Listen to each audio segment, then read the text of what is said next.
जय श्री कृष्ण, जय गुरुदेव।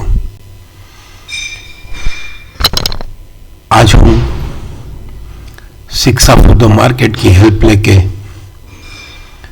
निफ्टी का 21585 से लेके 21500, 21,585 से 21,500 का इंपॉर्टेंस अगर है तो कैसे है वो समझने की कोशिश करते हैं। 23 जनवरी 2024 पीसीआर पीसीडीएस एफसी डार्क-ग्रीन लेडर अकर उसका राइजिंग 261 आ गया और राइजिंग 261 आने के बाद दो बार आने के बाद उसका राइजिंग 2 आने के बाद उसका डब्ल्यूडीपी 21609 और राइजिंग 14.6 21592 से लोअर बैंड 21503 या 21487 था, तो फिर उसका राइजिंग चैनल छोड़ेगा। ये डाउन ट्रेंड का प्लान था सॉरी। तो फिर इसका लोअर बैंड टूटेगा तो इसका फॉलिंग 100 से लेके फॉलिंग 261 20994 आ सकता है।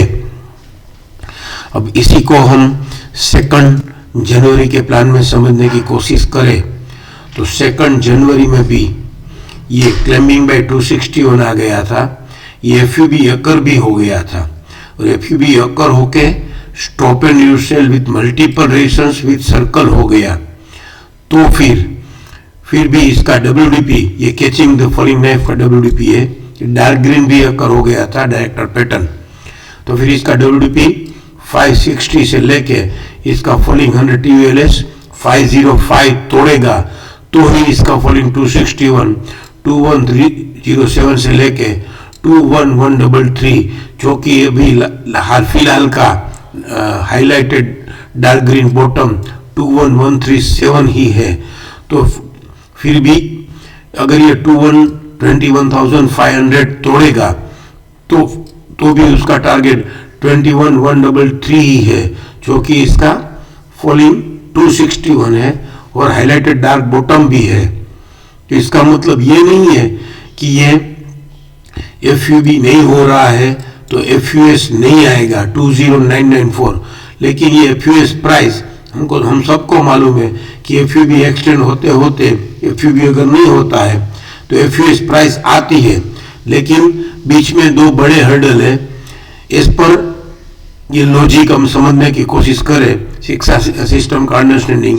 तो पहले ये 21560 या 500 इसका फॉलिंग 100 टीवीएलएस और उसके बाद ये हाईलाइटेड बॉटम 21137 लोअर से ट्रेड करेगा तो फिर इसके बाद में ये 20994 तक आने की कोशिश करेगा।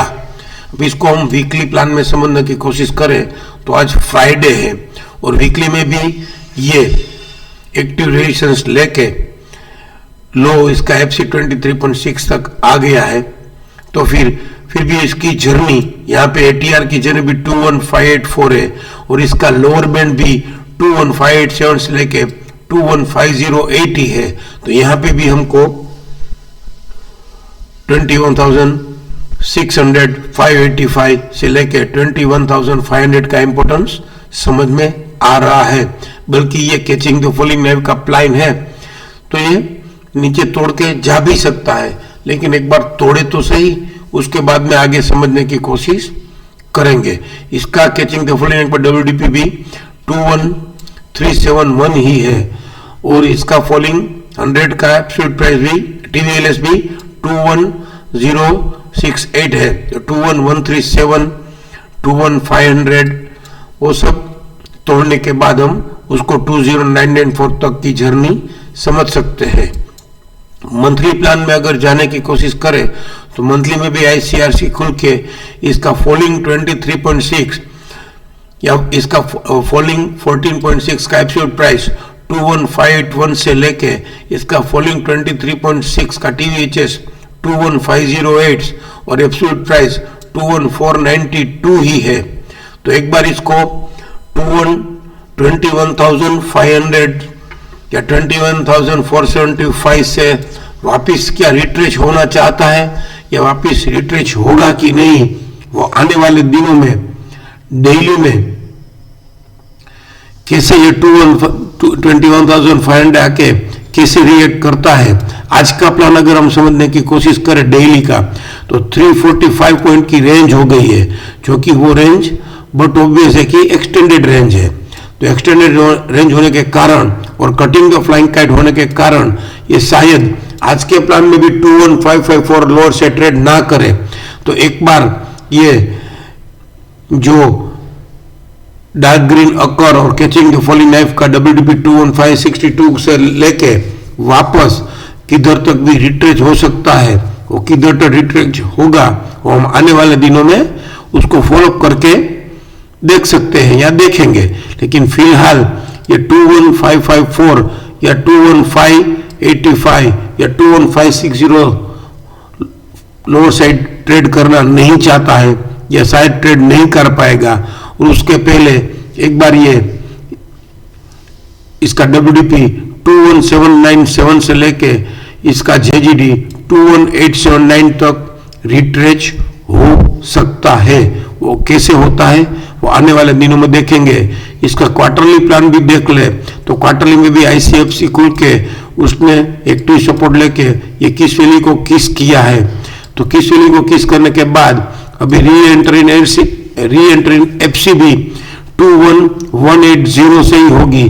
तो जैसे हमने ये डार्क ग्रीन हाईलाइटेड बॉटम 21,137 का इंपोर्टेंस मिला, तो वो क्वार्टरली में भी 21,180 लोअर साइड ट्रेड करेगा, तो ही ये कैचिंग द फॉलिंग नाइफ का WDP या फिर लोअर बैंड या फिर 20,994 से लेके 20,500 तक आने की उम्मीद मिलेगी।